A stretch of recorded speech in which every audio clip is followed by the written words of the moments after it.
Alors, j'espère que vous allez très bien. Connectez-vous, connectez-vous. Mettez-vous en ligne. On va commencer.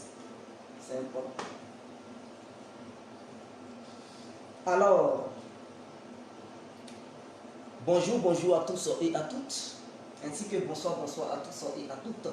Pour tous ceux qui ne me connaissent pas, je suis l'incontournable Pierre comme tout terrain.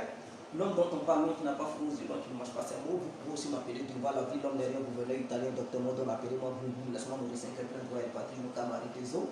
Alors, nous voilà à nouveau devant cette caméra pour parler de Laurent Gbagbo ainsi que Soro Diop. On va commencer par Soro Diop. Quand on dit aux gars qu'ils sont souvent ignorants, ce n'est pas une injure, mais c'est ce qu'ils sont. Quand on leur dit qu'ils sont ignorants souvent, ils crient « Ah, va là-bas ». Il y a d'autres même qui se sont alliés à Soro Diop.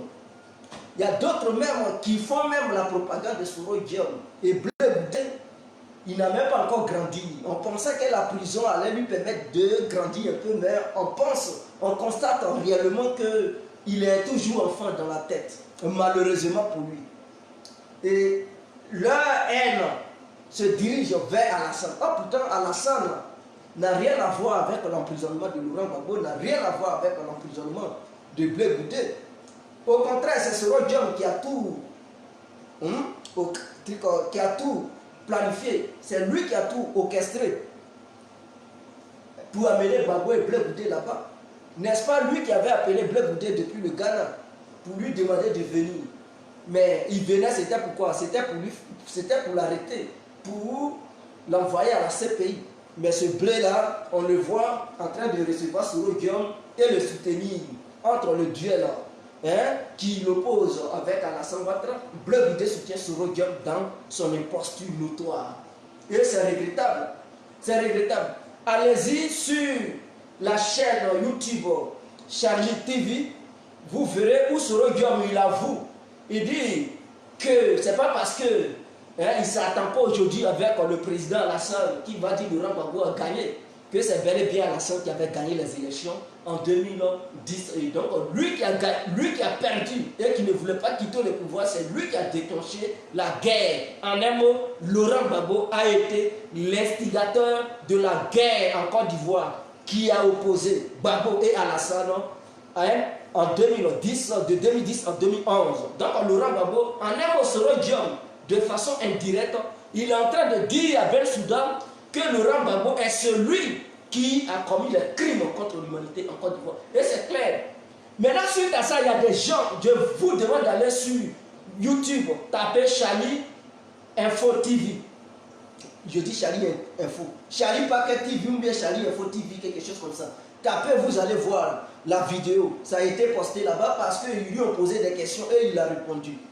Mais nous savons que c'est Alassane qui avait gagné les élections. On sait, ce n'est pas contestable. Mais en cette période où on dit Gbagbo va être libre, ou bien ils vont essayer de voir s'ils vont le libérer ou pas, le 6 février, c'est-à-dire le 6 du mois prochain. Alassane même, lui-même, il n'a même pas fait vidéo. Il n'est pas venu devant la RTI pour dire c'est moi, Alassane, qui ai gagné les élections. C'est moi qui ai gagné les élections. Et donc, lui qui a perdu les élections, c'est lui le responsable. Alassane n'a même pas encore fait une telle déclaration. C'est-à-dire, qui a gagné, qui n'a pas gagné, Alassane, il s'en fout. Mais c'est Soro là qui sillonne le monde entier pour dire c'est Alassane, c'est Alassane. Donc, entre Alassane et Soro, qui ne veut pas que Gbagbo sorte? Voilà la question. Entre Alassane et Soro, qui ne veut pas que Gbagbo sorte? Mais c'est bel et bien Soro. Parce que Alassane le concernait direct. Lui, il ne parle pas de ça. Il ne parle pas de ça. Pour lui, là, c'est déjà une affaire déclassée. Une affaire déclassifiée plutôt. Une affaire qui est déjà passée. Lui, il regarde devant. Il ne fait qu'avancer. Mais c'est Soro là qui sillonne tous les médias du monde entier pour dire non, Gbagbo a perdu. Gbagbo a perdu. Donc, s'il a perdu et qu'il n'a pas voulu quitter le pouvoir, c'est que c'est lui qui a déclenché la guerre. Donc, en un mot, Soro, pendant qu'il fait les yeux doux au pro-Gbagbo, pendant que les pro-Gbagbo s'allient à Soro pour mener le combat contre Alassane, Soro, lui, il prend le couteau et puis il le poignarde dans le dos. Voilà qui est Soro. Voilà pourquoi on vous demande de ne jamais faire confiance à un imposteur comme Soro Diop. Il y a des questions qu'il faut éviter. On lui pose telle question, il va dire concernant la situation socio-politique ivoirienne, je n'aimerais pas répondre à cette question. Même s'il sait qu'Alassane a gagné, s'il a un regret au fond de lui, du fait que ses frères sont à la CPI et que la justice va trancher le 6 février prochain, si réellement il voulait la liberté, si réellement il voulait qu'il sorte de la prison, si le journaliste lui pose une telle question, il va dire non, voyant la situation, je préfère me taire sur cette question. Si nous pouvons avancer sur d'autres questions. C'est comme ça un homme sensé, il fait. C'est comme ça, il faut faire. Maintenant, dès qu'on lui pose, il saute sur toutes les questions sans réfléchir. Je me demande, est-ce que ce monsieur-là, son cerveau fonctionne bien? On doit l'amener chez un psychiatre pour voir si réellement il n'a pas un problème mental. Parce que ce n'est pas toutes les questions qu'on te pose qu'il faut répondre. Voyons la circonstance, ou bien les circonstances de la politique ivoirienne, mais on te pose certaines questions, tu dis non, je préfère éviter cela. Éviter ça ne veut pas dire que tu ne connais pas la réponse, mais c'est pour éviter d'autres dégâts, c'est pour éviter d'autres choses, pour ne pas que ta réponse pousse encore ou bien crée d'autres histoires. Voilà comment il faut faire dans la société. Mais non, il ne le fait pas. Donc, quand les probabos vont voir ça, j'espère qu'ils vont encore courir derrière Soro pour dire oui, on doit le soutenir. Voilà des gens. Voilà pourquoi nous les autres, on a compris très tôt. On a dit Soro Diom n'est pas quelqu'un qui est fiable. Je voulais mettre la vidéo sur, mais je n'ai pas envie de me déplacer pour mettre ça sur ma télé. Comme ça, vous allez écouter ça. Mais je préfère, je vous ai déjà donné le nom de la chaîne. Allez-y sur Charlie TV Info. Vous allez voir sur YouTube. Tapez ça. Ou bien allez-y sur Facebook. Regardez sur Fraternité. La page Fraternité. Vous allez voir la vidéo. Où Soro dit c'est Alassane qui a gagné en 2010. Et que lui qui a perdu, qui ne voulait pas quitter le pouvoir, c'est bel et bien Gbagbo. Donc c'est lui qui est à la base de ce qui s'est passé. Donc voyant cela là, je pense que les Probabo encore, ils vont lutter pour dire on va faire coalition Soro. Alassane n'a rien à voir là-dedans. Soro a tout orchestré depuis le début jusqu'à aujourd'hui. C'est lui qui est à la base du malheur de Laurent Gbagbo.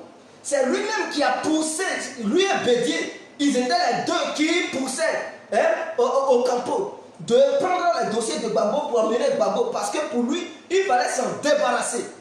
Parce qu'il pensait qu'Alassane était faible, il pensait qu'Alassane était vieux. Donc il se voyait déjà au pouvoir. Il se dit, si Gbagbo n'est pas là, Bleu Goudé n'est pas là, et que IB, j'ai déjà éliminé IB, Tagro, je l'ai déjà éliminé, donc qui va encore venir? À part Alassane, c'est moi, Bédier aussi, il est vieux. Donc lui, il se voyait déjà président. Voilà comment il a poussé les membres de la CPI pour dire qu'ils n'ont qu'à venir faire truc. Et c'est lui qui était encore Premier ministre. Il était Premier ministre. Et c'est lui qui avait instauré le gouvernement d'Alassane. Il dirigeait encore certaines choses, certains dossiers. Il était encore influent parce qu'Alassane, c'était pas encore bien installé. C'est Soro Diom qui s'occupait même de la sécurité. Il avait ses yeux partout, son nez partout. Il était influent encore pendant que Laurent Gbagbo et Bleu Goudé partaient à la CPI. Il était encore influent en Côte d'Ivoire. Et c'est lui qui a été à la base de tout.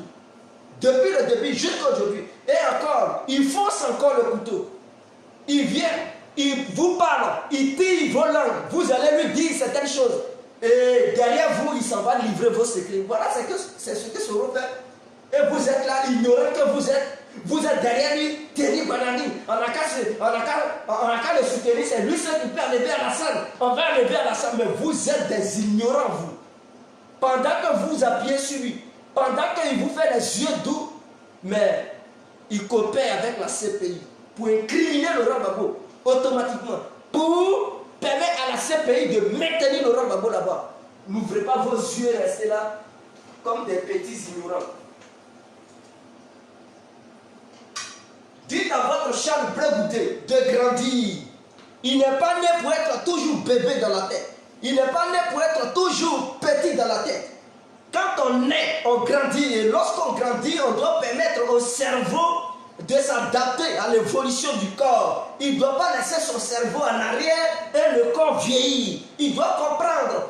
En fréquentant Soro Diom, il pense qu'il se fait du bien. Il pense vouloir on séduit les gens, mais c'est une erreur stratégique. Guillaume Soro doit comprendre, Bleu Goudé doit comprendre que ces démarches sont fausses. Il ne suit pas une bonne démarche. Et donc, Soro Guillaume attendait à ce que le 6 février soit proche pour faire de telles sorties. Vous voyez votre Soro. Les gars disaient, oh, Soro, dis-nous qui a gagné les élections. C'est ce qu'on fait. Mais Soro dit, c'est Alassane qui a gagné. Vous allez encore contester cela. Vous allez dire, tu es un bandit parce que vous voulez attendre ce que vous voulez attendre. C'est-à-dire, vous voulez voir Soro dire que c'est Gbagbo qui avait gagné.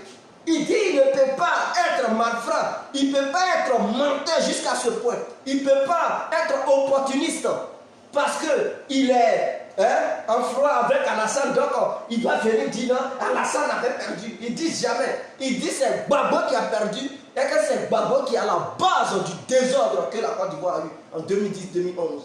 Et quelle sera votre réponse? Vous allez dire, selon tu es menteur, mais c'est... Vous avez dit il était le témoin oculaire. Et il était là lorsque les éléments se passaient. Lorsque les événements se passaient. Donc il a avoué, il dit c'est Alassane qui a gagné. Que dites-vous maintenant? Vous allez encore battre campagne pour lui. Vous allez encore faire des vidéos pour lui. Vous allez encore s'appuyer sur lui. Mais si Gbagbo, on lui reproche d'être à la base des événements, mais ils vont dire à Soro que Soro même là, il était là. C'est lui-même qui avait organisé les élections. Il dit c'est Gbagbo qui a perdu. Donc, s'ils vont sur cette base, ils vont dire donc Gbagbo tu es responsable du désordre, du chaos qu'il y a eu en Côte d'Ivoire. Vous allez encore décharger Soro, vous dites c'est Alassane. Alassane que vous appelez étranger là, lui il ne s'immisce pas dans cette histoire de Gbagbo. Déjà il a envoyé lettre, et puis on ne voit même pas lettre là. Vous parlez dans le vide, il a envoyé lettre pour empêcher Gbagbo de sortir. Il demande à la CPI, cette lettre-là, donnez-nous, faites-nous voir cette lettre-là, on voit clair dedans. Mais on ne voit rien, vous parlez toujours dans le vide. Vous êtes des menteurs. Lui qui est le danger, c'est Soro qui envoie ces gens de messages à Fatou Bensouda. C'est lui qui orchestre tout. C'est lui le démon de Gbagbo, c'est lui le démon de Bleu Goudé. Bleu, si tu es encore bébé dans la tête, et que tu confies tous les secrets à Soro, ensuite il va aller donner ça à Bensouda. Tu as été son ami, mais tu ne le connais pas. Je dis bien, tu as été son ami, mais tu ne le maîtrises pas. Et c'est cette manque de maîtrise envers ceux que vous choisissez comme amis qui a poussé le gouvernement de Laurent Gbagbo à chuter, à chavirer au bon moment. Mais jusqu'à présent, vous êtes inconscient. Alors, revenons sur les coûts sécuritaires. Parce que de nos jours, l'Ivoirien fait très attention à sa sécurité. Ah oui, parce que s'il n'y a pas de sécurité, tu ne peux pas marcher, tu ne peux pas sortir, t'épanouir. Donc, pour gouverner un pays, pour que le pays soit prospère, émergent, développé, il faudrait que la sécurité soit au devant de tout. Parce que sans sécurité, il n'y aura pas d'économie. Qui va venir investir dans un pays qui est désordonné, où on agresse, où il y a des coups de canon? Mais sans sécurité, aucune économie ne peut prospérer. Ça sera la galère, la misère, la gêne. Alors, en Côte d'Ivoire, nous avons constaté qu'il y a certains partis politiques qui sont incompétents en matière sécuritaire. Et c'est ce qui nous agace. C'est bien beau de dire, je vais prendre le pouvoir, donnez-moi le pouvoir, je vais développer. Oui, le pouvoir est doux, c'est doux entendre, c'est beau entendre, donnez-moi le pouvoir, je vais gérer, je vais développer le pays. Mais est-ce que tu as une stratégie sécuritaire pour le pays? Voilà le vrai problème. Si on vous donne le pouvoir, est-ce qu'en un an, vous n'allez pas permettre à une rébellion de s'installer dans le pays, tuer encore les Ivoiriens, c'est même le chaos? Voilà le problème. On a connu Bédier, on sait que le PDCI est incompétent. Parce que ce n'est plus le même PDCI. Le PDCI d'Oufoué est différent du PDCI de Bédier. Le PDCI de Bédier ne peut pas sécuriser la Côte d'Ivoire. Nous avons vu cela. Parce que ce PDCI-là que Bédier dirige n'avait jamais connu de rébellion. Et est simple manifestement, je dis trop, une simple manifestation des militaires de Côte d'Ivoire en 99. Ils ont manifesté, il ne serait-ce qu'une petite seconde, une petite minute. Bédié a fui. Bédié a fui pour abandonner les Ivoiriens. Il n'a pas été capable de sécuriser les Ivoiriens. Les militaires ont dansé sur les têtes des Ivoiriens. Ils ont fait n'importe quoi dans le pays. Tout le monde était pris de panique. Bédié a préféré fuir. Guéhi est venu s'installer. Donc, il était président depuis 6 ans. Il n'avait jamais réfléchi comment il fallait sécuriser le peuple ivoirien. Il n'a jamais fait cela. Donc, imaginons qu'au temps de Bédié, un coup d'État, c'est-à-dire une rébellion, naissait au sein de notre pays. Mais Bédié allait fuir, abandonner les Ivoiriens, ils allaient s'entretuer, il allait avoir le désordre, le chaos. Pas possible. Parce que c'est quelqu'un qui est incompétent. Il n'a jamais étudié dans le domaine sécuritaire. Mais Bédié a quitté. On a connu le PDCI de Bédié qui est capable de sécuriser toute l'étendue du territoire. Ah, on a connu des professeurs. Je viens, s'il vous plaît.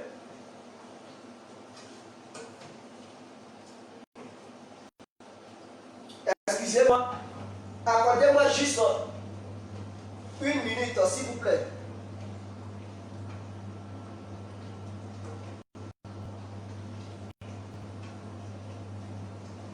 Une minute, s'il vous plaît.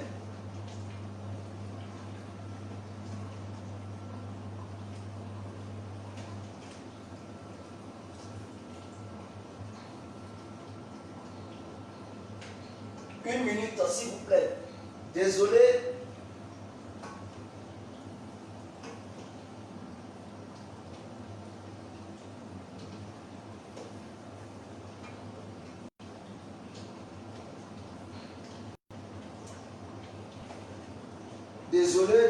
Désolé.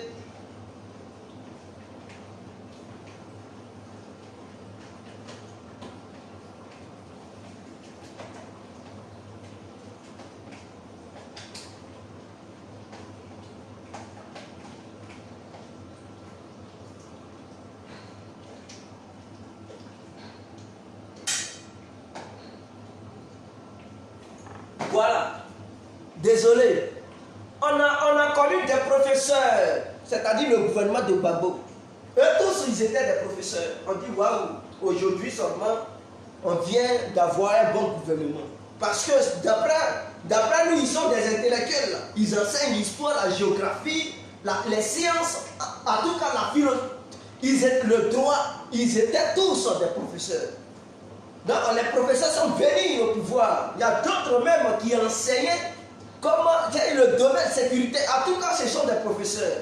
Ils sont venus au pouvoir. On dit, ah, aujourd'hui, la Côte d'Ivoire a eu un bon gouvernement. Mais c'était de mal les connaître. Des gens qui sont venus au pouvoir en tant que des intellectuels, en tant que des gens qui détenaient des doctorats, en tant que des gens qui détenaient des licences, oui, le bac, en tout cas tous les diplômes, ils étaient au pouvoir, au sommet de l'État ivoirien. On s'est dit, waouh, aujourd'hui la Côte d'Ivoire va commencer à voir ce que c'est que le souffle du développement. La Côte d'Ivoire va retrouver réellement une très bonne sécurité. On leur a confié la Côte d'Ivoire. En moins de 2 heures, on voit les sécurités se propager partout. On dit, mais il y a quoi?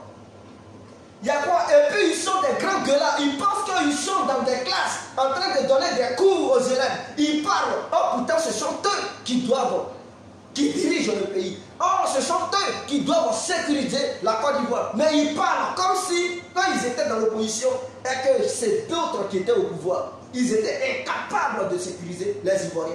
Et ils ont permis à cette rébellion d'endeuiller tous les Ivoiriens. Je dis que dans chaque famille, il y a eu un mort. Dans chaque famille, il y a eu un mort. Imaginons, il y a combien de familles en Côte d'Ivoire? Le nombre de familles multiplié par le nombre de personnes tombées, ça fait au moins des milliers d'individus qui sont morts. Et ces mêmes membres du pays, ils nous demandent de leur donner encore le pouvoir. Mais avant de prendre le pouvoir, dites-nous comment vous allez sécuriser la Côte d'Ivoire. C'est de ça qu'il s'agit. Dites-nous comment vous allez sécuriser. Parce qu'on vous a déjà vu, on vous a mis à l'épreuve, vous avez été incapable. Vous êtes des gens incompétents, des gens incapables de sécuriser un pays. C'était le désordre sous votre règne. Et vous dites, non, c'est les rebelles. Mais qui a permis aux rebelles de rentrer? Non, les rebelles nous ont empêchés de gouverner. Mais qui a permis aux rebelles de rentrer en Côte d'Ivoire? Qui a prêté serment de garantir la sécurité du pays? Est-ce qu'on avait demandé, c'était les rebelles qui avaient prêté serment? On n'a pas voté des rebelles en Côte d'Ivoire. Nous, Ivoiriens, on n'a pas voté rebelles. Nous, Ivoiriens, on n'a pas vu des rebelles prêter serment. On n'a pas confié notre sécurité à des rebelles. On avait confié notre sécurité à des professeurs d'université, à des professeurs d'université, à des intellectuels, des gens qui avaient des doctorats, des licences, des DEC, des bacs, des BP, en tout cas, tous sortes de diplômes, ils avaient ça. On leur a confié notre sécurité, la sécurité de notre pays, le bien-être de notre pays. Et ces gens-là, ils ont été incapables. On leur confie la sécurité et eux, en retour, ils donnent la sécurité. L'insécurité de la Côte d'Ivoire aux rebelles. Et ces rebelles sèment le désordre, le chaos. Et ils nous, comme argument, non, le pays était divisé. Mais si c'était divisé, c'était la faute à qui? Question. Venez répondre. C'était la faute à qui?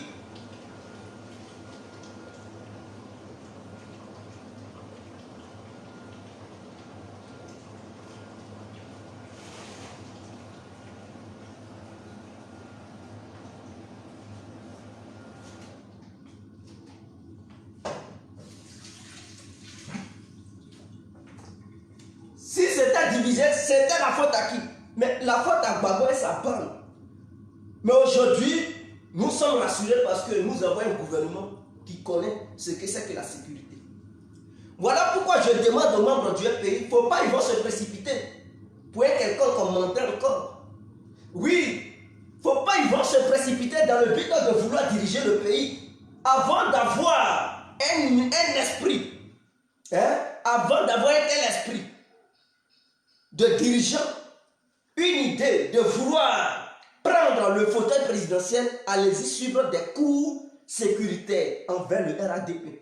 Voici un parti politique qui nous montre comment il faut sécuriser un pays. Voici un parti politique qui se préoccupe de l'intégrité territoriale de la Côte d'Ivoire. Voici un parti politique qui nous montre que rien ne peut évoluer si le pays n'est pas sécurisé. Et c'est ce qu'Alassane fait. Il a une équipe vraiment qui est à la hauteur. Et tous, ce n'est pas eux qui sont des professeurs. Je dis bien, ce n'est pas eux tous qui sont des professeurs. Mais ils connaissent le domaine sécuritaire. Ils connaissent le domaine économique. En tout cas, ils connaissent tous les domaines. Tous les domaines. Que ce soit la géographie, l'histoire. Ils savent comment il faut fonctionner avec des plans. Ils savent comment il faut faire pour garantir la sécurité. Ils savent comment il faut faire pour investir dans le pays. Ils savent comment il faut faire pour créer des emplois. Ils savent comment il faut faire pour satisfaire le peuple ivoirien. Des gens qui se disaient professeurs, qui donnaient des cours de géographie, d'histoire. Ils connaissaient l'histoire. Ils savent comment ça se passe dans ce monde. Et ils font n'importe quoi. Ils viennent, au lieu de s'occuper du pays, au lieu de s'occuper des Ivoiriens, ils passaient leur temps enfouis dans les caressements des petites filles. Excusez-moi les femmes. Ils passaient leur temps en train de dépouiller, élaborer, ou bien débroussailler les poils des filles. Et ils ont humilié la Côte d'Ivoire. Ils ont humilié la Côte d'Ivoire en créant le désordre. Le désordre engendra le chaos. Le chaos engendra des morts. Des morts engendra des pleurs. Et des pleurs engendra des... Je suis écœuré, ça me fait mal.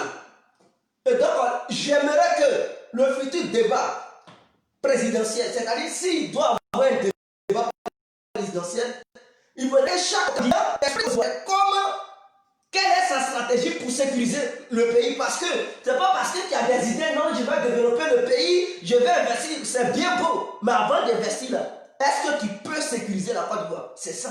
C'est là la question. Tu peux avoir des belles idées dans le but de vouloir sécuriser, je dis sécuriser, envoyer des opérateurs économiques, investir dans tel domaine, créer des emplois, l'éducation, oui, c'est bien beau.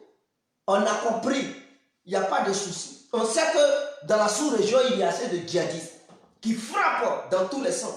C'est pas parce qu'il ne rêve pas de frapper la Côte d'Ivoire. Hein. Il rêve bel et bien de se faire exploser en Côte d'Ivoire. Il rêve bel et bien de semer le chaos en Côte d'Ivoire. Mais c'est parce qu'il y a la sécurité qui est garantie. Ils vont passer par où? Guiadisson va passer par où? Si Ahmed Bakayoko est sur pied. Guiadisson va passer par où? Si Alassane Ouattara gère le pays. Guiadisson va passer par où? Si Amadou Coulibaly est Premier ministre. Guiadisson va passer par où? S'il y a une équipe solide sur pied.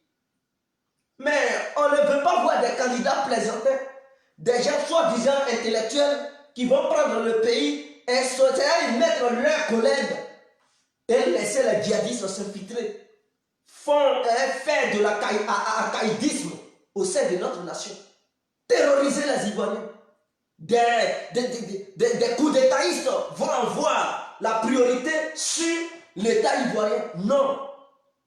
Si c'était le FPI qui gérait le pays, il y a longtemps, Soro avait déjà frappé. Je dis bien, si c'était le FPI qui gérait le pays, et qu'il y avait un problème entre les membres du FPI et Soro, il y a longtemps, Soro aurait déjà renversé ce gouvernement, ou bien aurait déjà fait ce coup d'État, ou bien créé une division au sein de notre nation. Parce que c'est des gens qui ne sont pas vigilants. C'est des gens, ils sont ignorants. Ils ne sont pas à la hauteur en matière sécuritaire. C'est ça le vrai problème. Donc avant de vouloir prendre le pouvoir, expliquez aux Ivoiriens, est-ce que vous avez fait des études pour la sécurité, en ce qui concerne la sécurité? Si vous n'en avez pas encore des gens capables, je vous demande de créer des jeunes, prendre des jeunes membres du pays et amener-les chez Ahmed Bakayoko. Il va les former. Ahmed Bakayoko, il n'a pas été militaire, il n'a jamais été militaire. Dans son passé, il a été journaliste. Mais il connaît ce que c'est que la sécurité. On n'a pas besoin de faire la branche pour maîtriser la matière. Quand tu connais, tu connais. Je dis bien, quand tu connais, tu connais. Allez-y, vous informez du côté de Guillaume Soro. Je dis Guillaume Soro. Du côté d'Ahmed Bakayoko, je touche du bois. Ce Tieni, ce démon, son nom vient dans ma bouche. C'est un terroriste, ce mec. Envoyer des gens, des jeunes, soi-disant jeunes patriotes, ou bien Laurent Gbagbo, lui-même il doit aller voir Ahmed Bakayoko pour lui demander, mais Ahmed Bakayoko, je ne comprends pas. Soro Guillaume a tout fait. Ce monsieur, ce petit jeune, qui hier, il n'avait même pas encore 40 ans, qui était dans les trentaines, il nous a fatigués sur tous les plans. On n'a même pas pu le stopper. Il nous a malmené, jusqu'à même on l'a gradé, on l'a nommé Premier ministre. Avec son jeune âge, il nous a fait balader dans tous les sens. Ahmed Bakayoko, comment tu fais pour ne pas que Soro Guillaume puisse prendre de la hauteur sur toi? Demandez à Ahmed Bakayoko. Il n'est pas compliqué. C'est quelqu'un qui n'est pas compliqué. Il va rigoler un peu.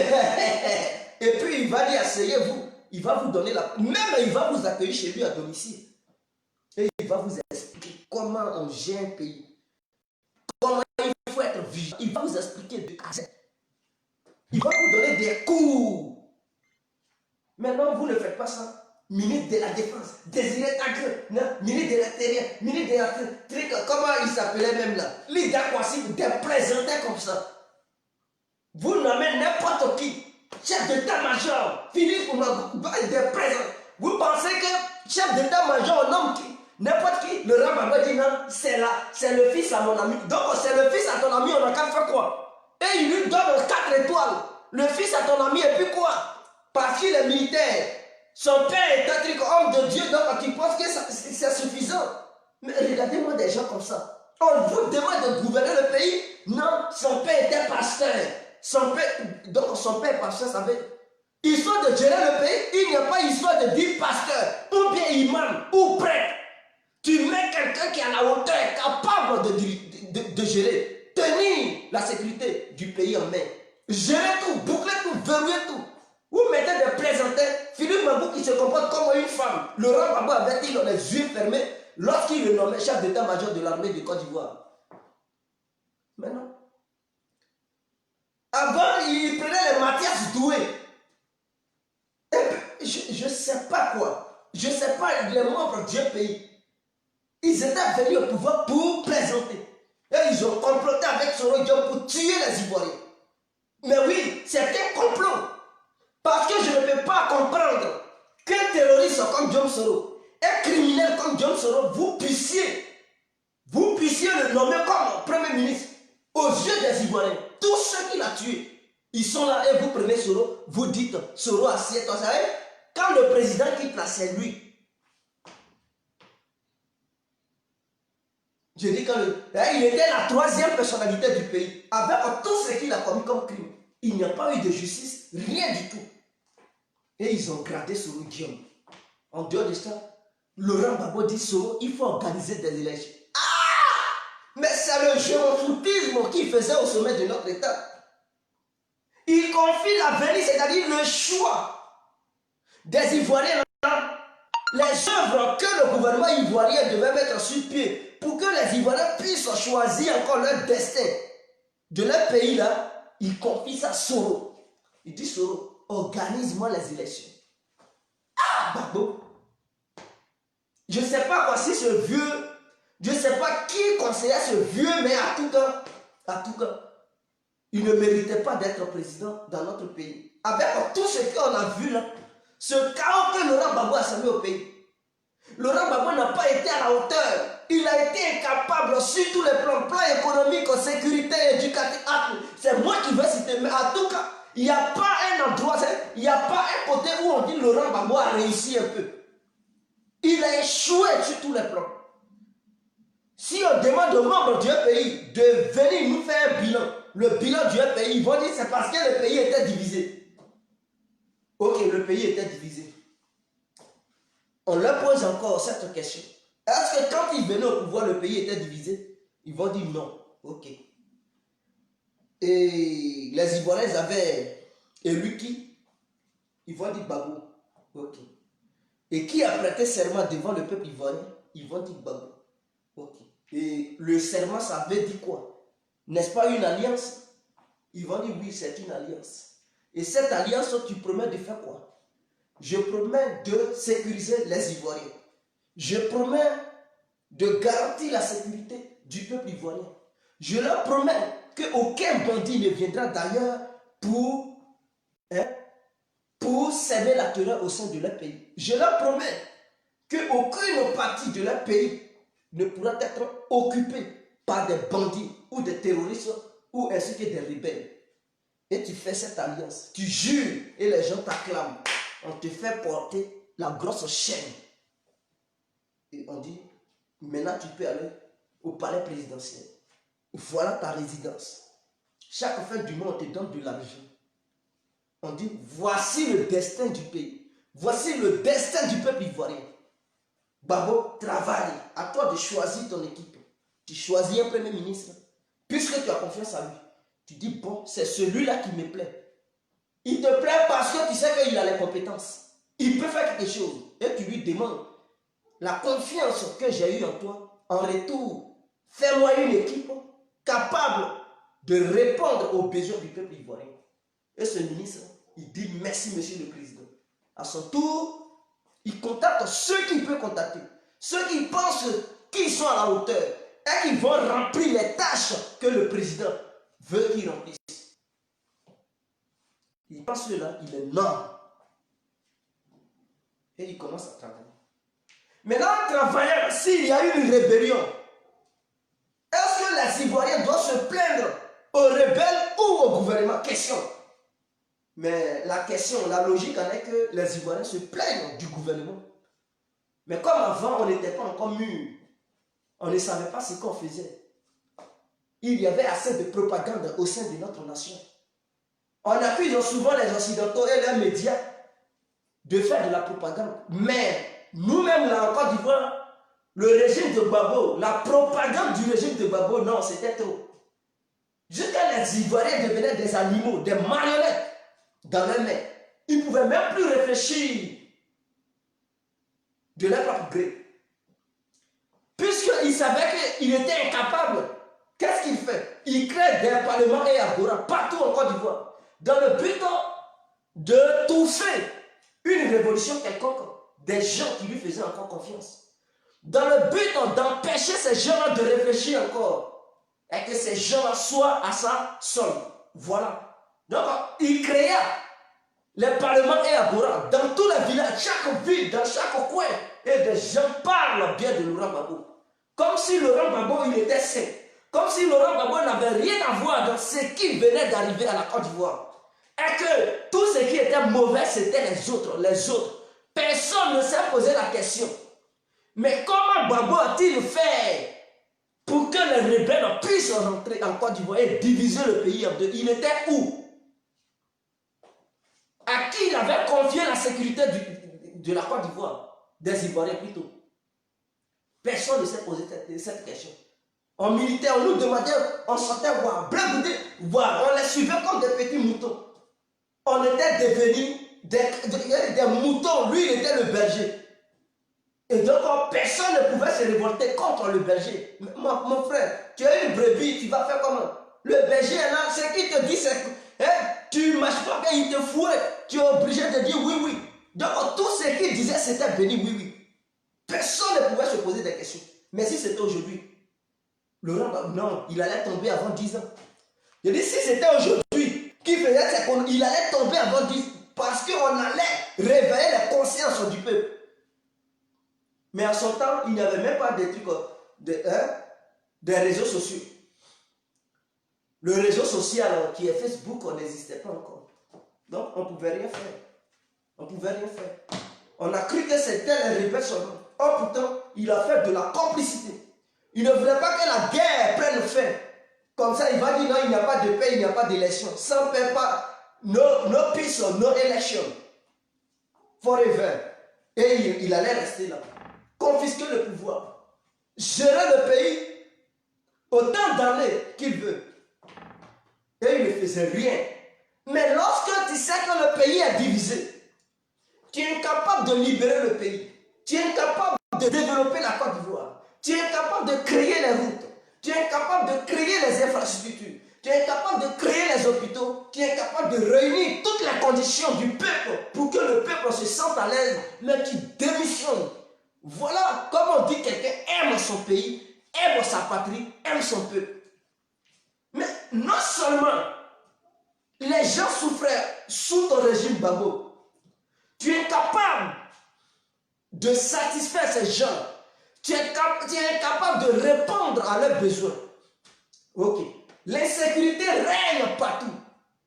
Parce que des gens t'avaient soutenu. En retour, ils découvrent ce que c'est que la mort dans les mains des milices de John Soro. Laurent Gbagbo, ceux qui t'ont soutenu, tu es incapable de les protéger. Des gens pleurent. Ils pleurent. Et vous nous montrez les dégâts à la RTI. Mais est-ce que ce sont les dégâts à la RTI qu'on allait manger? Malgré cela, malgré tout ce que ces gens-là faisaient, ils semaient le chaos, le désordre. Ils nous montraient ces images pour qu'on puisse se révolter contre ces gens. Mais quels sont les dispositifs que Laurent Gbagbo mettait sur pied pour apporter la sécurité dans ces zones? Non, il ne faisait rien. Au lieu de parler de ça, non, Laurent Gbagbo, il court derrière les journalistes. Il passe ici, il attrape Awa et Oura. Il va ici, c'est un truc qu'on a dit, Baba, il veut. Tantôt, mais attendez, Laurent Gbagbo, les petites jeunes filles de rue Princesse, elles étaient là, c'est-à-dire chaque soir, elles étaient à la présidence. Chacune partait prendre ses millions. Les petites filles qu'on voyait en train de se vendre dans les rues, tu les vois, elles sont assises dans des 4x4, dans des grosses caisses. Et les gens qui travaillaient, ils n'avaient même pas un bon salaire. Pendant ce temps, d'autres qui ne travaillaient pas, qui se vendaient, ils avaient maintenant les grosses caisses. Alors les Ivoiriens ont compris que non, le travail, ça sera rien. Toutes les filles de Côte d'Ivoire commençaient à se vendre. On dit non, le centre de la prostitution, c'était Abidjan. Ah mais oui, parce que les fondateurs aimaient bien les filles prostituées. Excusez-moi les femmes, mais c'est ce qui est la vérité. Je ne suis pas là à jurer, mais je suis là à dire ce qu'ils sont. C'est la nature. Et ils nous ont fait gober des choses. Des gens sont morts. On dit non, c'est les rebelles. Mais toi, Gbagbo, est-ce que Guillaume Soro avait prêté serment pour dire qu'il allait sécuriser la Côte d'Ivoire? N'est-ce pas toi, le père de la nation? Je ne parle pas de fouet, mais lorsqu'il était président, il était le père de notre pays. Parce que quand Alassane aujourd'hui, il est le père de la Côte d'Ivoire. Donc si ses enfants sont massacrés, nous, on ne va pas s'adresser à ceux qui nous massacrent, mais on va demander des comptes à Alassane pour dire, mais Ouattara, tu es là. Tu nous avais promis la sécurité, mais on ne voit rien. Mais si tu es capable de sécuriser la Côte d'Ivoire, mais bouge. On va mettre quelqu'un qui sera à la hauteur. Mais Laurent Gbagbo, il ne peut pas libérer le pays là. Il ne peut pas sécuriser le pays. Il ne peut pas donner un plan aux gens. Il ne peut pas créer des routes, des hôpitaux, mais il est assis. Mais Gbagbo, il était mauvais. Je ne sais pas. Mais on ne peut pas être mauvais jusqu'à ce point quand même. Mais tellement il nous avait donné l'opium. On était ivre de ça. En créant le Parlement Agora, notre haine était dirigée vers les rebelles. Et on pensait que Laurent Gbagbo était Jésus. On pensait que c'est lui qui était maintenant tout à l'heure. On dit voilà, Bouditi, et il nous vendait des rêves. Or pourtant il nous disait qu'il était professeur d'histoire. Mais il ne sait pas comment ce monde fonctionne. Quand tu es professeur d'histoire, et de surcroît donner des cours aux élèves universitaires, mais c'était un danger. C'est ceux-là qui voulaient enseigner nos élèves dans les universités. Mais je comprends pourquoi les élèves comme Soro et les Bleu Goudé, ils sont ignorants là. Et je comprends. Parce que ce sont les babos. Quand on dit bon, ceux-là, ils sont bien certifiés, ils ont des doctorats, c'est à eux de donner des cours d'histoire à nos élèves. Or, eux-mêmes là, on leur donne le pays. Connaissant l'histoire, ils sont incapables même de gérer le pays. Et ils font n'importe quoi. On se révolte contre la France envers notre dignité. Ils tiennent des propos et la nuit, ils font d'autres choses. Mais c'est lui-même qui a voulu sa chute. Quand Mamadou Koulibaly dit qu'aucun autre dirigeant en Côte d'Ivoire n'a jamais tout donné à la France, si ce n'est pas Gbagbo.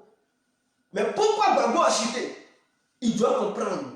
Pourquoi il a chuté? Parce que ce qu'il faisait avec la France et ce qu'il disait au peuple, c'était deux choses opposées. Alors, les Français aussi, à un moment donné, ils en avaient marre. Parce que quand les citoyens les voyaient dans les rues, ils se jetaient sur. Ils faisaient n'importe quoi. Parce que Laurent Gbagbo envoyait des jeunes dans les parlements Agora pour pousser ces jeunes à se révolter contre la population française qui était en Côte d'Ivoire, ainsi que l'armée française. Mais en dehors de ça, Laurent Gbagbo signait tout avec la France. Mais quand c'est comme ça là, mais la France va dire, mais ce monsieur, il n'est pas normal. Ce monsieur, il n'est pas juste. Pendant qu'il envoie sa population contre nous, lui, il signe des choses avec nous. Mais on ne peut pas vivre. Soit il est clair, il fait comprendre à sa population qu'il est avec nous. Et les gens nous laissent circuler tranquillement. Les gens laissent les citoyens français qui vivent en Côte d'Ivoire paisiblement aller partout faire les marchés là où ils veulent. Et on gère le pays. Ou soit il continue son double jeu, on enlève. Mais c'est clair. Voilà pourquoi il a chuté. Voilà pourquoi il est tombé. Parce qu'il faisait un double jeu. Il fait croire au peuple ivoirien qu'il est contre la France. Et il signe des contrats avec la France. Pendant ce temps, le peuple ivoirien se jette sur les Français de Côte d'Ivoire, se font tuer par l'armée française. Et donc, c'était mélangé, touffu et confus. Ils se sont dit, non, on préfère dégager ce monsieur-là, il n'est pas sincère, il n'est pas normal. Mettons quelqu'un qui peut quand même nous comprendre, qui va tout signer avec nous, et aussi faire comprendre à son peuple que c'est le bon chemin qui peut permettre à la Côte d'Ivoire de se développer. Et les gens ont compris. Aujourd'hui, les citoyens français, ils peuvent se balader partout en Côte d'Ivoire, aller partout où ils veulent, faire leur marché, aller même dans les petits villages, acheter leur viande, leurs animaux qu'ils veulent, les animaux de brousse là. Ils peuvent acheter ça et tout. Ils ne sont plus inquiétés. Donc Gbagbo doit comprendre. Voilà pourquoi je leur demande, avant de diriger le pays, vous pouvez avoir des idées. Gbagbo avait des bonnes idées pour diriger le pays. Mais le problème, avec toutes ces idées-là, il n'a pas pu mettre ça en application. Avec toutes ces idées, il n'a pas pu sécuriser les Ivoiriens. Voilà pourquoi je dis aux membres du pays, c'est-à-dire Gbagbo et sa bande doivent aller apprendre des cours sécuritaires du côté d'Ahmed Bakayoko.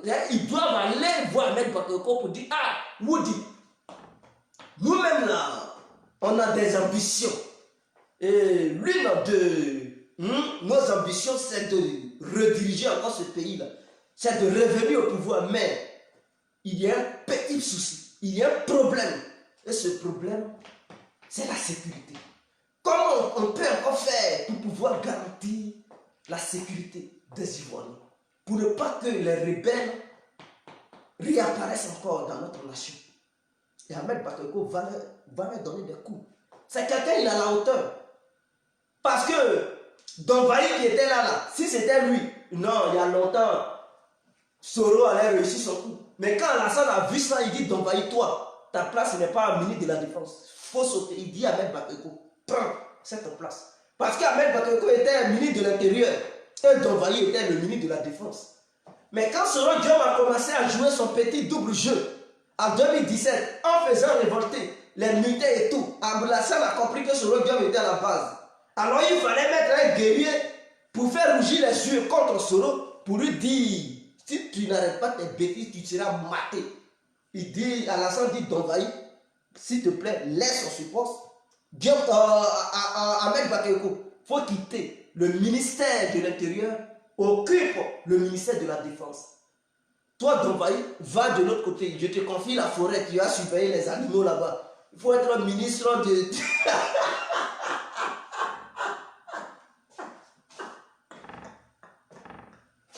Il faut être ministre des forêts de Côte d'Ivoire.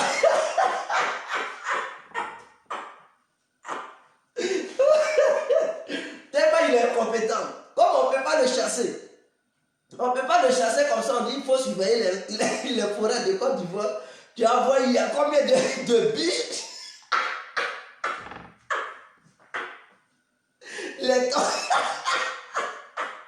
Il faut aussi veiller sur les ressources halieutiques. Tu vas nous faire le bilan. Ils ont pêché combien de temps? Et les temps, est-ce que ça se reproduit vite? En ce qui concerne la sécurité, c'est pas ton domaine qui est là-bas.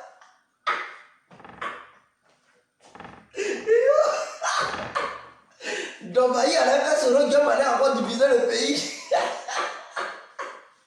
C'est bien sûr, Donvaï. On dit qu'il est ministre de la Défense et qu'il est là, Soro Diom joue son jeu, il fait n'importe quoi. Mais quand Alassane a levé là, il dit Ahmed Bakayoko, prendre. Il faut prendre le relais. Soro Diom a reculé en même temps. Il connaît un bac. Il sait que s'il continue, il sera maté lui-même. Lui, ils seront matés avec. Ils vont les fesser comme il le faut. Il a compris.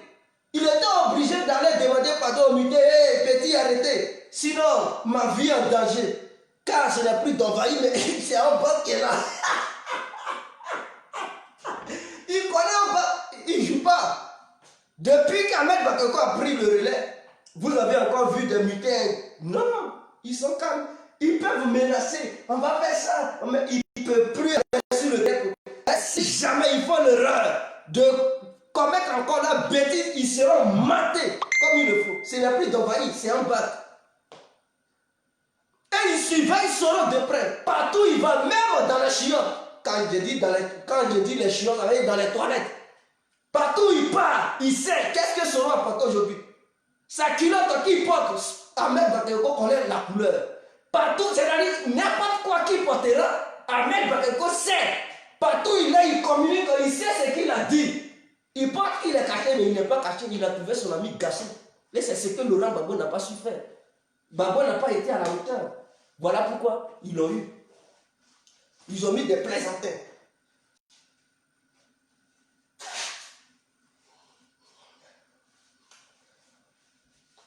En dehors de ça, Ahmed Bakayoko, il sait, il a mis quelqu'un comme chef d'état-major de l'armée. C'est quelqu'un qui ne plaisante pas. C'est quelqu'un qui ne plaisante pas. Vous le voyez, il est mince, tant, mais c'est pas parce qu'il est mince, tant, mais c'est ce qui se passe dans la tête qui compte. S'il est très vigilant, et la rigueur là, mais vous pensez que Soro, je ne sais pas, Gbagbo avait mis Makou. Quelqu'un qui chante Alléluia, mais comment un chef d'état-major puisse se permettre de dire Jésus a attrapé mouchoir? Mais Gbagbo devrait comprendre que c'est un plaisantin. Non, comme un truc argument, son père était mon ami, C'était un homme. Et puis quoi? Son père était un ami, homme de Dieu. Et puis quoi? C'est pas parce qu'il était homme de Dieu que son fils, tout ce qu'il faisait, non, Jésus va faire miracle. Mais vous pensez que Jésus, à ce temps-là, ce qui se passe ici-bas, là, Jésus, lui, il s'en fout. On s'entre-déchire, on s'entre. C'est pas le problème de Dieu, ça.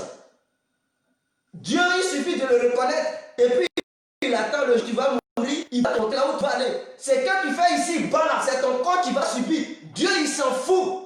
Et vous êtes, non, Jésus, au lieu de sécuriser la Ivoiriens, vous pensez que Jésus va quitter en haut pour tomber bout. Je vous sécurise. Voilà, des plaisantins comme ça. On dit qu'il faut sécuriser, il faut sécuriser. Sois très vigilant. Et puis, sévère. C'est ça, on dit chef d'état-major de l'armée. Très sévère. Tu ne laisses pas. C'est-à-dire, parmi les membres du service de renseignement de ton pays, si tu le vois en train de. Tu l'attrapes, tu le fous au mouf. Parce qu'il n'est pas clair. S'il faut le mater, tu le mates. C'est comme ça. Quand vous laissez des gens, que ce soit le ministre, que ce soit un ministre, le président doit être vigilant. Si parmi ces ministres, il y a un qui fait. Il faut le radier de son poste. C'est comme ça. Vous ne voyez pas ensemble. Toujours où il fait le remaniement des postes ministériels. Il change le ministre de Côte d'Ivoire. Il va dire à Montano, je ne sais pas s'il s'appelle à Montano ou quelque chose. Parce qu'il est un peu bizarre. Il est en complicité sur le diable. Il sera radié, vous allez le voir. Il va le chasser. C'est pas parce qu'il a mis le RDP pendant longtemps, ils sont au pouvoir, mais il va faire n'importe quoi. Tu fais n'importe quoi de chasse, c'est clair. Il n'y a pas de débat. C'est ça, on dit un vrai chef d'État. Je dis bien, c'est ça, on dit vrai chef d'État. Ce ne sont pas les plaisantins du bambou là. Et ils veulent encore gouverner. Montrez-nous votre truc, stratégie de sécurité. Si les Ivoiriens ne sont pas, on fait des vidéos bien. Si les Ivoiriens ne sont pas convaincus sur ça, personne ne va vous voter en Côte d'Ivoire. Je dis bien, personne ne va vous voter. Même vos propres militants vont détourner leur tête pour dire vos leaders là, ils n'ont rien dans la culotte. Rien du tout. C'est leur caleçon qui est gros. Sinon, il n'y a rien dedans. Je dis bien, le caleçon est gros. Sinon, en bas là, il n'y a rien. C'est Mougou qui est là-bas. Donc, vous devez comprendre. Expliquez-nous quelle est votre stratégie de la défense. Parce que pour le RADP, ce n'est plus à débattre. Ce n'est plus à débattre, c'est un fait. Et tout le monde le sait. Même les Blancs. Je dis blanc, les Blancs le savent. Ils savent qu'en Côte d'Ivoire, là, lui qui est là, vraiment, il se préoccupe de la sécurité du pays. Alassane, comme ça, il peut gérer la Russie. Je dis bien la Russie, le grand pays de Poutine. Alassane, lui comme ça, il peut devenir président là-bas. Parce que c'est quelqu'un, il est très vigilant. C'est quelqu'un, sur le plan sécuritaire, il ne plaisante pas. Et c'est quelqu'un qui développe. Donc lui, il peut gérer un grand pays comme la Russie. Même il peut gérer même les États-Unis de l'Amérique. Parce qu'il a les compétences. Il peut. Je dis bien Alassane, il peut gérer un pays comme la Russie, comme les États-Unis de l'Amérique, comme la Chine, les grands pays comme ça, même l'Inde, il peut gérer ces pays-là. Les pays surpeuplés, il peut même les gérer, et puis il n'y a rien. Il peut même gérer le Brésil. Les grands pays, là, il peut les gérer. Laurent Gbagbo, on lui a donné un petit pays, 322 462 km². Il n'a pas été capable. 2 ans seulement, ils l'ont déstabilisé. Il a perdu le contrôle. Il tourne. Mais les grands pays comme les États-Unis de l'Amérique, la Russie, mais est-ce qu'il peut gérer ça? Il doit voir un peu Poutine. Là-bas, là, il y a des terroristes dans le Caucase. Des vrais rebelles, des vrais djihadistes. Mais il réussit à maîtriser cela. Il réussit à sécuriser, à garantir la sécurité des Russes.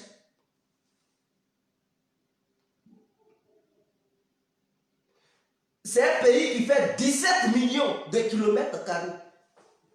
Est-ce que Laurent Gbagbo, s'il ne peut pas gérer, sécuriser les Ivoiriens qui vont 322 462, ce n'est pas un pays de trucs, 1 million, 17 millions de kilomètres carrés qui pourra gérer.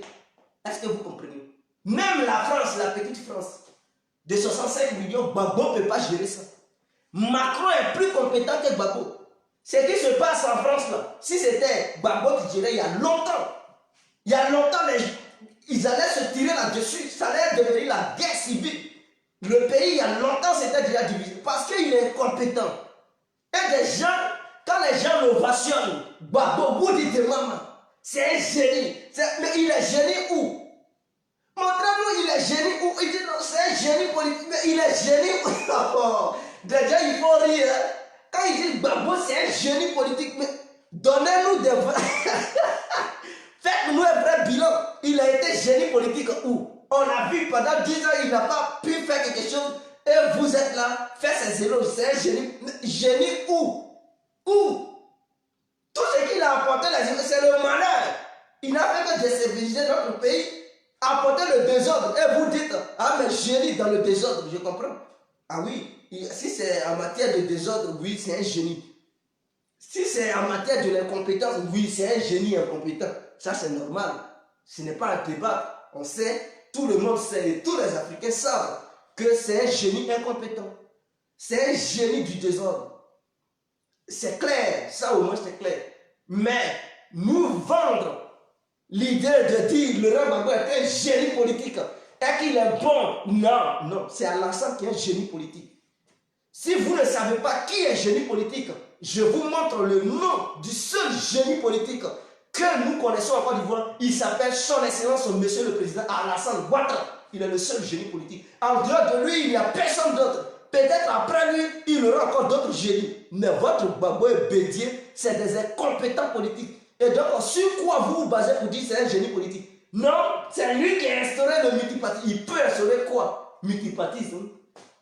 Gbagbo peut. C'est Oufoué qui a accepté. S'il n'acceptait, Gbagbo allait faire quoi? Si Oufoué ne disait pas, bon, j'accepte votre petit pays là, Gbagbo allait faire quoi? Même il n'était même pas populaire. Sous le règne du feu. Quand ils sont allés aux élections, Gbagbo avait eu combien de pourcentage? Il était dans les 16%. Je dis bien, Gbagbo était dans les 16%. Or, Oufoué a gagné haut les mains. Donc, petit 16% là, c'est ça qui allait faire fléchir Oufoué. Non, c'est Oufoué qui a accepté d'instaurer le multipartisme en Côte d'Ivoire. Ce n'est pas Gbagbo. Gbagbo ne l'a pas obligé. Et le RPI n'était pas le seul parti politique. Il y avait plusieurs partis politiques. Les Bamba Mori Ferré, le père d'Akoussiata Baba, tous ceux-là, ils avaient leur mouvement. Et Gbagbo, il a été aussi traité de la manière Soro. Lui et Soro, ils sont compatibles à tout cas. Parce qu'en 90, lors de la première élection présidentielle de la Côte d'Ivoire, où le PDCI-RDA et le RPI sont allés aux élections, il y avait un deal entre les opposants de Côte d'Ivoire, Bamba Mori Ferré et d'autres hommes politiques. Il faisait, Gbagbo aussi, il était aussi là-dedans. Donc les membres de l'opposition ont fait coalition pour dire, pour dire de boycotter cette élection que Oufoué allait organiser, dans le but de pousser Oufoué de faire des concessions. Laurent Gbagbo a dit oui. Entre lui et ses amis, les autres partis politiques, ils ont dit oui. Et après, Gbagbo passe derrière eux pour aller poser sa candidature. Quand ils ont vu que Laurent Gbagbo était un hypocrite politique, les autres étaient désolés. Ils étaient abasourdis. Ils étaient vraiment étonnés de voir ce que Laurent Gbagbo venait de faire. Ils ont dit non, on ne peut plus faire confiance à Gbagbo. Voilà comment les Baba Mori Ferré ont enlevé leur sympathie sur la personne de Gbagbo. Beaucoup ont fui Gbagbo. Même lui avec qui il avait créé le RPI qui vit aux États-Unis. Ce n'est pas Gbagbo celui qui a créé le RPI. Hein. Ceux qui disent que c'est le RPI de Gbagbo, ce n'est pas le RPI de Gbagbo. Il a été parmi ceux qui ont créé, mais il n'est pas le seul qui a créé. C'est parce que ses amis l'ont mis comme leader. C'est clair. Vous pouvez avoir une idée. Quelqu'un il peut avoir une idée, il va dire, bon, mon frère, comme toi, tu as le charisme, il faut être le leader. Mais ce n'est pas parce que tu es le leader que c'est toi qui as eu l'idée. Jamais. Et c'est ce que beaucoup, ils pensent. Ce n'est pas parce qu'ils t'ont dit qu'il faut être leader que non, c'est toi qui a le monopole des pensées. Non, l'autre, il peut avoir des pensées. Mais comme il se voit, il n'est pas leader, il se dit non, toi, il faut être leader. Mais moi, je suis là, je te soutiens. Si tu es bloqué, tu me fais signe. Je vais voir qu'est-ce que je peux faire pour débloquer la situation.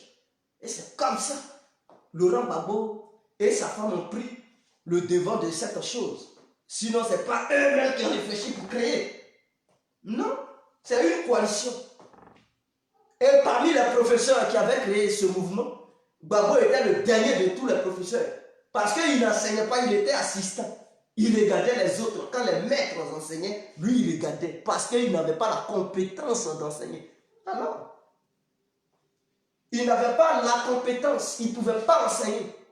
Il avait bel et bien le doctorat. Mais ce n'était pas encore certifié pour qu'il puisse en donner des cours universitaires.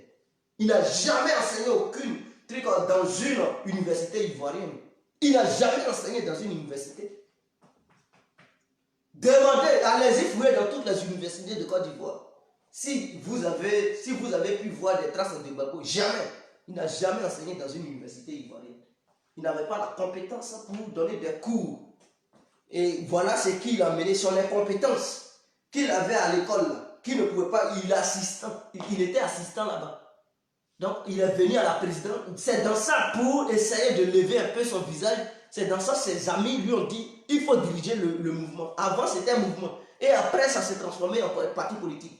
Et donc ses amis le soutenaient, les Bogadoudou, les trucs, ils le soutenaient pour faire front à Houphouët-Boigny. Mais à un moment donné, il a trahi certains de ses amis. D'autres ont abandonné le mouvement. Ils sont allés aux États-Unis. Et d'autres sont restés avec lui. Bogadoudou, il est mort en 2002. Et les Aboudama Sangaré sont restés avec lui jusqu'à... il est mort l'an passé. Est-ce que vous comprenez? Sangaré est mort l'an passé. Donc c'est comme ça, c'est arrivé. Je ne sais pas si c'est cette année, oui, c'est l'an passé 2019, là, il est mort. Donc voilà. Quand vous dites c'est un génie politique, il est génie où? Qu'est-ce qu'il a fait d'extraordinaire et qui impacte les Ivoiriens, mais qui impacte les Ivoiriens aujourd'hui? Mais c'est l'ignorance politique qu'il a fait. Si c'est un génie ignorant politique, oui, je peux comprendre. Un génie dans le désordre, je peux comprendre. Mais pour dire réfléchir et faire la vraie politique, il est compétent. S'il était génie politique, il n'allait pas se laisser faire avoir par le petit Guillaume Soro. Né de faire essayer de tenir Banani, qu'il a eu sur tous les plans. Qu'il a poussé même jusqu'à dans son dernier retranchement. Jusqu'à même, il a dit, Soro, il faut organiser les élections. Un homme comme ça, vous dites qu'il est génie politique. Il n'a qu'à encore grandir. Mais c'est fini, il ne peut plus. Je pense qu'il avait formé Bleu Goudé, mais je pense que Bleu Goudé est sur la même ligne que Gbagbo. Lui aussi, il est ignorant. Il doit apprendre ce que c'est que la politique. Parce qu'il se dit qu'il est ami à Guillaume Soro.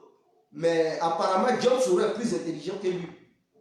Il dit non, j'étais un petit jeune, je suis rentré en prison, je suis sorti. Non, j'étais un jeune homme. Et je suis rentré en prison, je suis sorti jeune. Donc j'ai grandi, ce n'est plus le Bleu Goudé qui portait le képi là, le petit képi qui faisait les meetings. Mais j'ai changé. Je suis devenu mature. C'est ça là, cette maturité là qu'elle a là. Tu te fais traîner dans la boue par Soro Guillaume.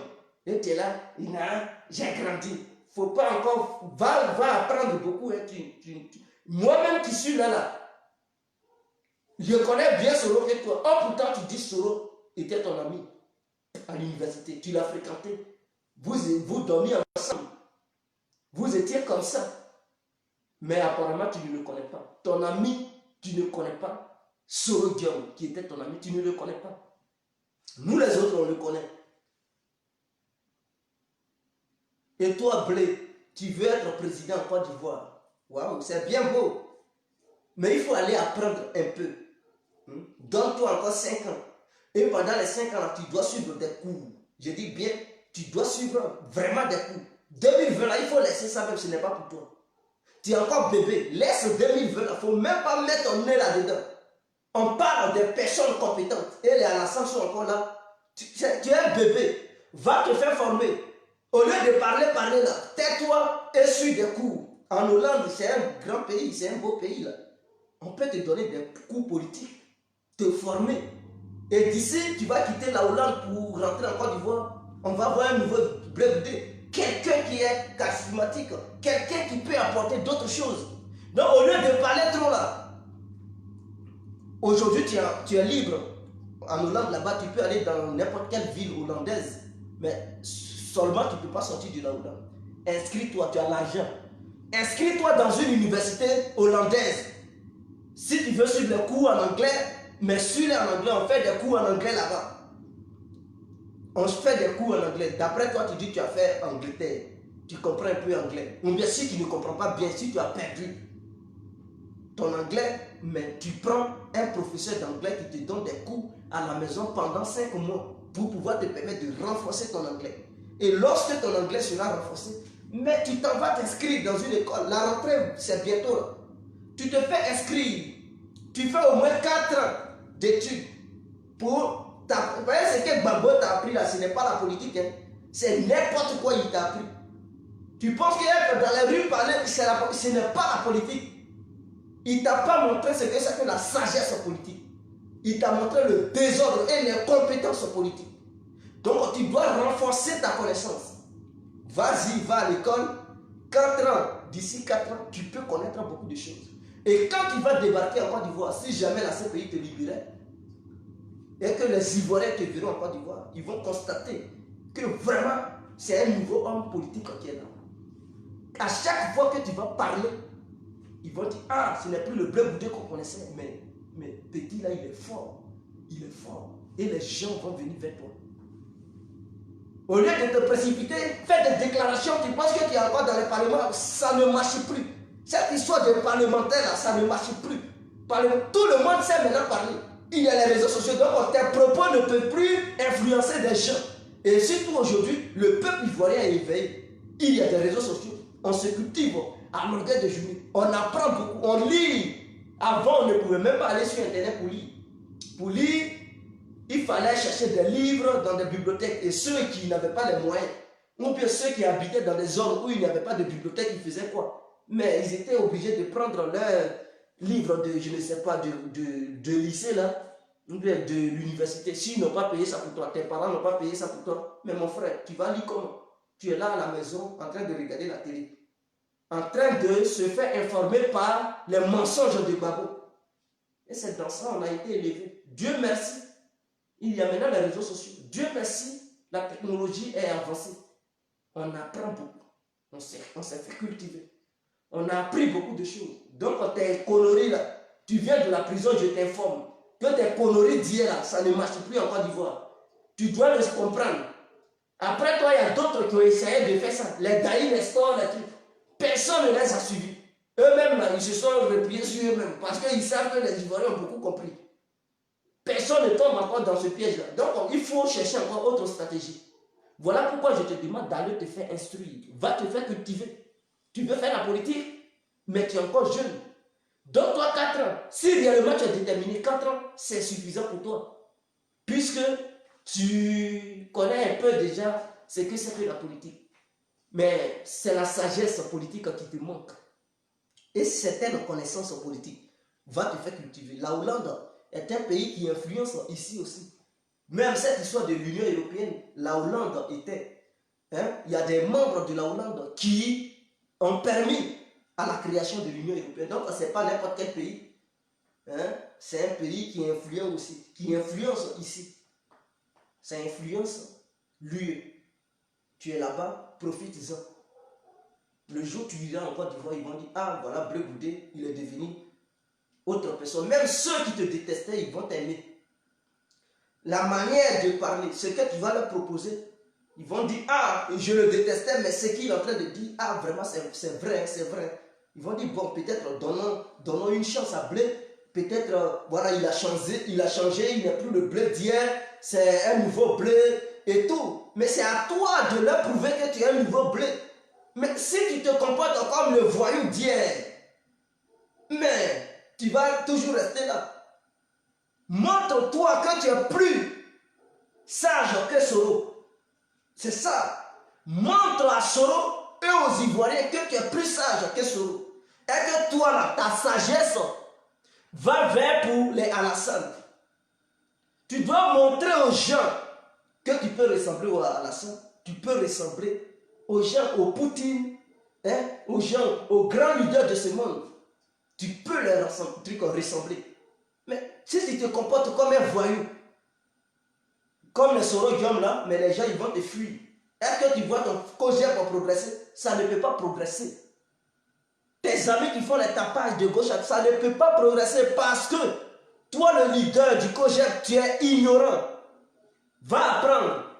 Quand tu auras fini, alors tu pourras maintenant revenir chercher encore des militants. Mais pour le moment là, nous sommes avec Alassane. Parce qu'il est le plus sage des hommes politiques en Côte d'Ivoire aujourd'hui. C'est lui qui nous a montré comment lui et puis Ahmed Bakoko, parce que le président peut être intelligent et tout, mais si le ministre de la Défense, il est incompétent, mais le pays est boycotté tout de suite. C'est parce que Alassane a un bon ministre de la Défense qu'en matière de défense, lui-même il dort, il n'est même pas inquiété. Il dort, il est à l'aise. Il sait que sa sécurité est garantie. La sécurité est blindée. Vous parlez des terroristes qui frappent le Burkina, le Mali, ils n'ont pas envie de frapper la Côte d'Ivoire. Ils ont bel et bien envie parce que les militaires ivoiriens sont au Mali. Les militaires ivoiriens, là, ils aident aujourd'hui le Cameroun à lutter contre Boko Haram pour ceux qui ne sont pas informés. L'armée ivoirienne lutte contre Boko Haram. C'est nous, là, on aide les Camerounais à sécuriser le Cameroun.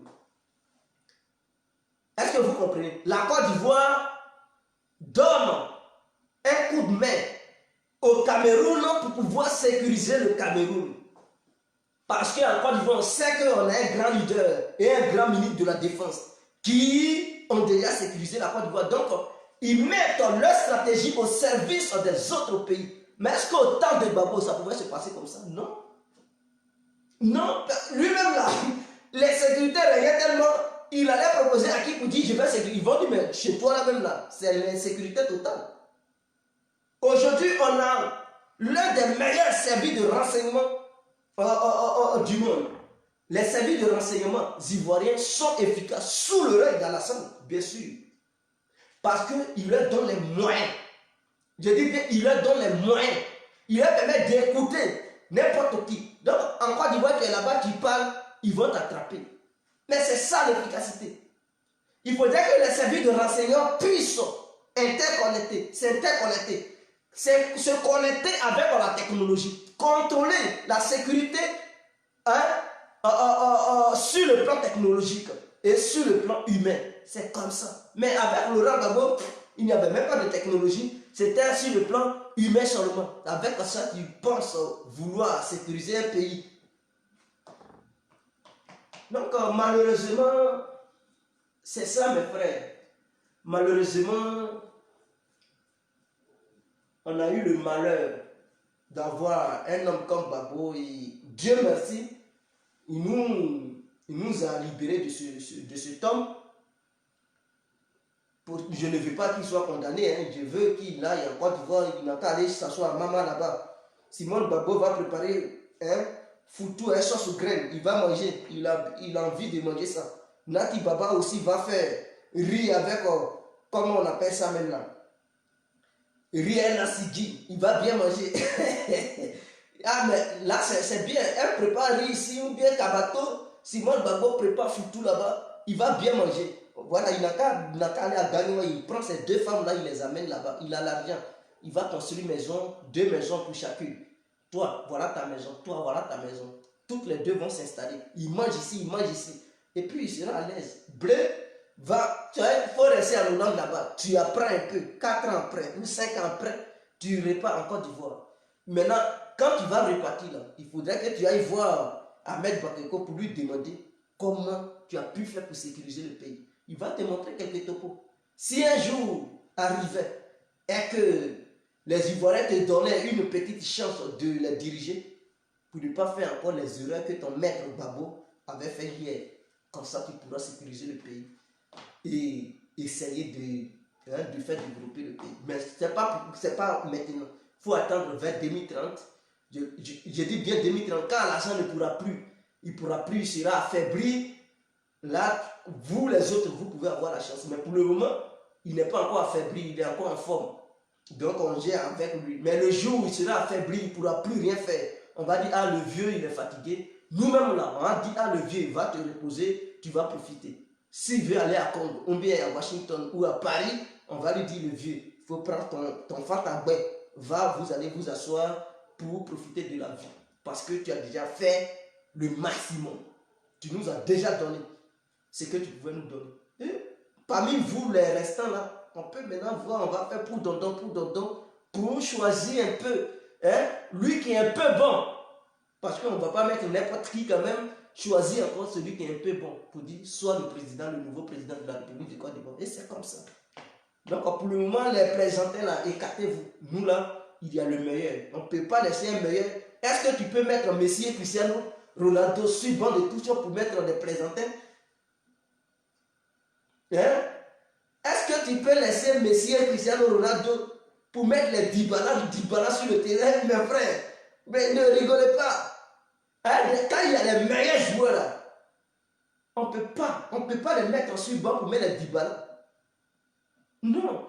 Même à la présence de Neymar même là, on ne peut pas mettre Cristiano Ronaldo sur le banc. On ne peut pas mettre Messi sur le banc. À moins qu'ils soient blessés gravement. Ça, il y a un cas. Ils peuvent prendre seulement le banc s'ils ont de graves blessures. Mais s'ils sont en forme, ils ne sont même pas blessés. Est-ce que tu vas mettre Neymar pour dire Messi assieds-toi ou bien Cristiano assieds-toi? C'est horrible ça. C'est horrible, tu ne peux pas. Même si l'entraîneur il a assez de sympathie pour Neymar, dès qu'il voit Cristiano, Neymar dit il réfléchit même, il dit Cristiano, il faut jouer. Parce que c'est des gens qui décantent la situation.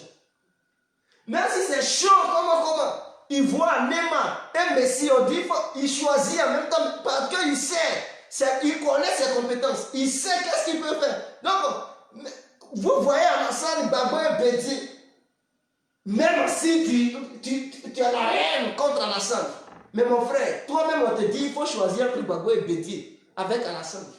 Mais tu ne réfléchis pas, tu dis Alassane, sois président. Parce qu'on sait, il a une force de frappe pas possible. Où les gens sont désespérés, à la dernière minute, il met son fond. Et ça commence à jubiler de joie. C'est clair. Et c'est un homme comme ça. Tu mets les babos là, ils vont flotter dedans. Dans le match, courir, ils ne font que courir. Ils ne vont rien prouver. Et puis le match va prendre fin. Et les supporters vont commencer à pleurer. Tu mets les bédiers, pendant que tu es chaud, tu veux gagner le match. Ils vont tourner sur le terrain. Vers la fin, ils vont te décevoir. Oh, Alassane, il ne peut jamais décevoir quelqu'un. Quand c'est chaud, tu le mets. C'est là même, il prouve. Il met 2, 3, 4. Et puis, il tue le match. Il n'y a plus de match. Match, il voit 8. On dit match terminé. C'est ça qu'il est en train de faire. C'était dur. Il y avait le désordre en Côte d'Ivoire. Il a pris le pouvoir. Et il a rétabli l'ordre. Les gens étaient étonnés. En moins de 2 ans, dans le chaos, il a pris le pouvoir. Mais la sécurité n'était pas encore bien garantie, mais il avait commencé à bâtir la Côte d'Ivoire. Les gens étaient étonnés. Mais il bâtissait la Côte d'Ivoire dans une vitesse. Je ne sais même pas à quelle vitesse je peux comparer à cette vitesse qu'il a utilisée pour bâtir la Côte d'Ivoire. Dès les 2 premières années. Oh, si c'était un autre année, il a visé le pays avant de... Non, Alassane, il sait que dès qu'il est devenu président, le désordre qui régnait, il avait tellement confiance à ces éléments et à ses ministres, là, il dit ça c'est un petit problème. Il a géré ça à la minute. Je dis bien, il a géré ça à la minute. Et celui qui va oser déstabiliser le pays, il va trouver Alassane sur son chemin. Il va trouver, ils savent. Alassane n'est pas Gbagbo. Et Soro même, il sait.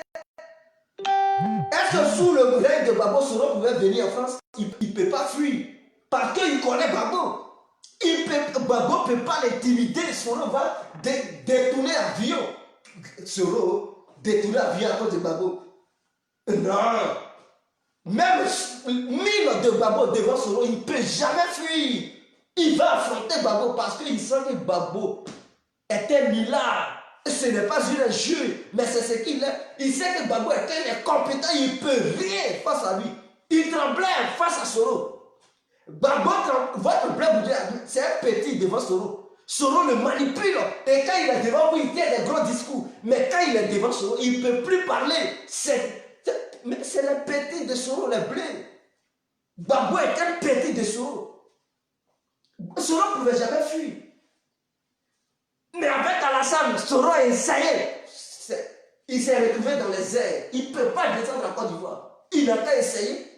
Or, quand il était en Angleterre, il tchatchait. On dit à Soro, il paraît qu'il dit qui peut m'arrêter. Et bien Alassane veut t'arrêter et il fuit. Il n'a qu'à aller. Il ne peut pas aller. Il va mettre les pieds en Côte d'Ivoire. Qui? Soro, même faites occasion de Soro, demandez à ces milliers de Soro d'aller en Côte. Ils ne peuvent pas. Ils vont fuir. Ils connaissent Alassane. Bravouquet, vous pensez que c'est n'importe qui, qu'Alassane n'est pas un plaisantin lui. Quand on dit Woody, c'est Alassane qui est Woody. Un vrai Woody là, vous cherchez le mot Woody quelque part, je ne sais pas, dans le dictionnaire BT là, allez-y chercher dans un dictionnaire BT, cherchez le nom Woody. Si vous trouvez ça, vous dites mais qui est Woody? Ne cherchez même pas Woody, Bravouquet. C'est lui le vrai Woody. Gbagbo est un plaisantin. Voilà. Donc Soro, voyant Alassane, il a fui. Il va rester à l'Europe ici. Le jour Alassane sera affaibli. Je dis bien, personne en Côte d'Ivoire. Je dis, personne en Côte d'Ivoire. Aucun Ivoirien qui puisse vivre en Côte d'Ivoire ou en dehors de la Côte d'Ivoire ne peut oser enlever Alassane. Il n'est pas encore né. Même son fœtus n'a même pas encore débuté au sein du ventre de sa mère. Personne. Tous les Ivoiriens qui vivent en Côte d'Ivoire, aucun Ivoirien n'a les couilles de vouloir faire sauter Alassane.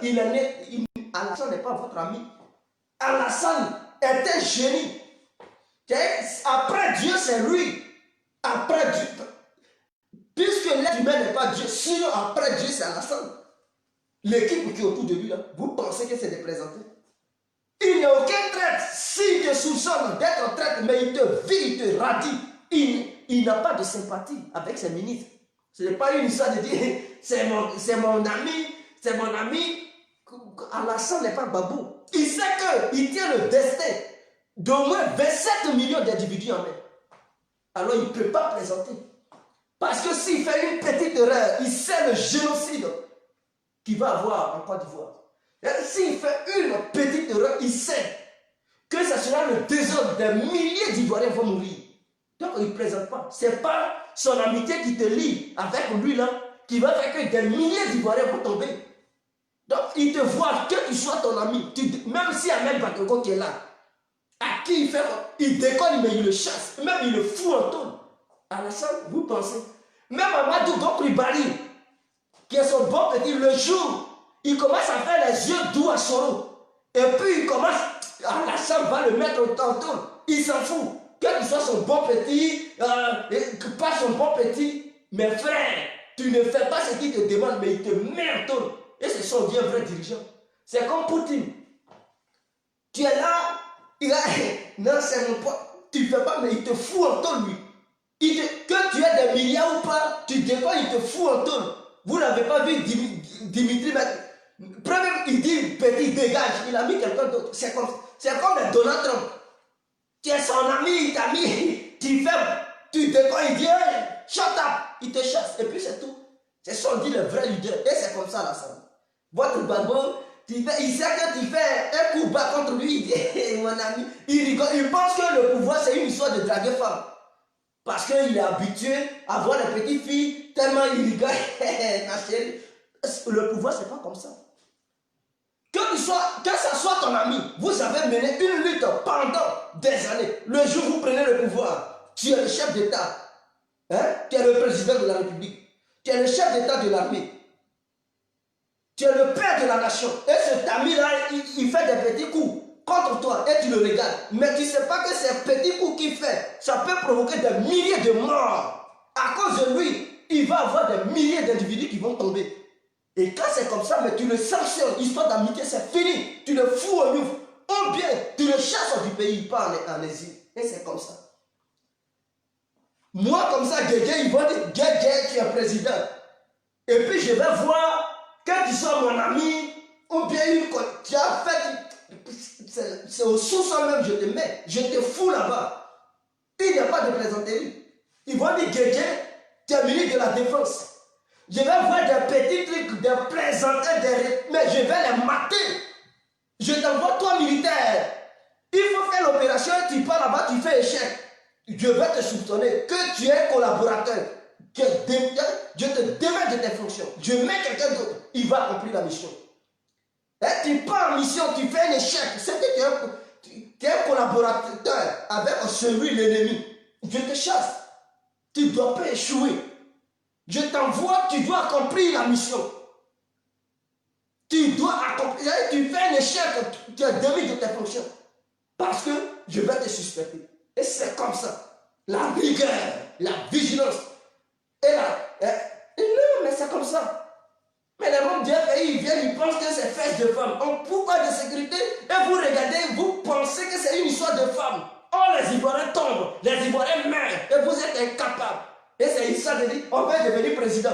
Mais démontrez-nous, si vous avez une stratégie sécurité en main, si vous n'en avez pas, allez-y demander à Ahmed Bakayoko, il va vous donner des coups. Il est le seul capable de maîtriser ce que c'est que la sécurité en Côte d'Ivoire. Aujourd'hui, je dis bien aujourd'hui. Et Ahmed Bakayoko est le seul capable de maîtriser la sécurité militaire en Côte d'Ivoire. Il est le seul. En dehors de lui, il n'y a pas quelqu'un d'autre encore. Et je pense que les autres gouvernements qui devraient venir devraient réellement coopérer avec lui. Parce que quand il est là, non. Les petits seront bien présentés. Même si IB était là, il ne pouvait rien faire. Je dis même si IB était là, il ne pouvait rien faire. Avec Ahmed Bakayoko, il n'y a personne qui puisse défier la Côte d'Ivoire. Restez calme. Les élections arrivent, les gens ont peur. Quiconque essayera, même quand tu sois un leader, si tu es derrière des gens, si tu es derrière à manipuler candidat ou pas à poser candidat, on te fout au nous. C'est clair. Et je suis d'accord avec ça. Ça va parce que tu as posé une candidature, que tu vas manipuler les gens pour dire ils n'ont qu'à faire sécession, ou bien diviser le pays, ou bien gens créer une. Tu fais on te fout au nous. On annule ta candidature et tu fais la prison. C'est clair. On ne peut plus présenter avec la sécurité des Ivoiriens. En tout cas, ça c'est ma vision. Candidature ou pas, tu crées un petit désordre, on te met au mur. Mais si tu es maintenant à l'extérieur du pays et que tu fais la propagande, parce que tu es un leader d'un mouvement politique ou bien un parti politique, on va envoyer des services de renseignement, des services, on va coopérer avec eux, ils vont te faire taire là où tu es. Et c'est clair. En tout cas, si moi, complet, j'étais ministre, mais les petits sont, il y a longtemps j'ai réglé leur cas. Je dis bien, il y a longtemps, leur cas était déjà, on ne joue pas la sécurité. On ne plaisante pas. Ils sont là, ils rigolent. Non, non, leur pays doit aller se faire former d'abord. Ils n'ont même pas, parce que c'est la même équipe qu'on a connue en 2002 là. C'est cette même équipe qui est là. Il n'y a pas encore de nouveaux cadres au sein du pays pour que les gens puissent se dire, ah, ça c'est une nouvelle équipe, on peut encore essayer. Mais c'est les mêmes là. C'est les mêmes, 10 ans, ils n'ont rien fait.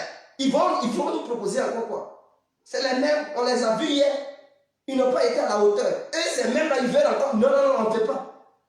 Soit vous changez d'équipe parce que cette équipe que tu as pris pour aller jouer la finale, tu as joué 2, 3, 4 finales. Cette équipe n'a rien foutu. Et on dit, il y a une autre encore qui tu veux prendre. Non, non, non. Tu changes, tu recrutes dans tes joueurs. Il faut aller renforcer l'équipe. Tu prends encore d'autres joueurs pour avoir une bonne équipe. Mais ils n'ont même pas encore recruté des bons joueurs. Ils sont encore les mêmes. Ils veulent encore. Non, non, non, on ne veut pas. On ne veut pas. Et c'est des gens qui n'ont même pas de compétences dans tous les domaines. Économie, sécurité, je ne sais pas. Mais non, non, on ne veut pas. On ne veut pas. Non, non, non, non. Avec Alassane, on a vu que son équipe est fiable. Donc, si demain, Alassane n'est pas là, et qu'on nous propose quelqu'un d'autre, mais on va le suivre parce qu'on sait que c'est des gens qui sont à la hauteur. Puisqu'avec Alassane, ils n'ont pas échoué. Voilà le maire de Koumassi. Par exemple, quelqu'un comme ça. Mais il peut faire l'affaire. Parce qu'on lui a confié tout simplement la mairie, mais il fait des merveilles.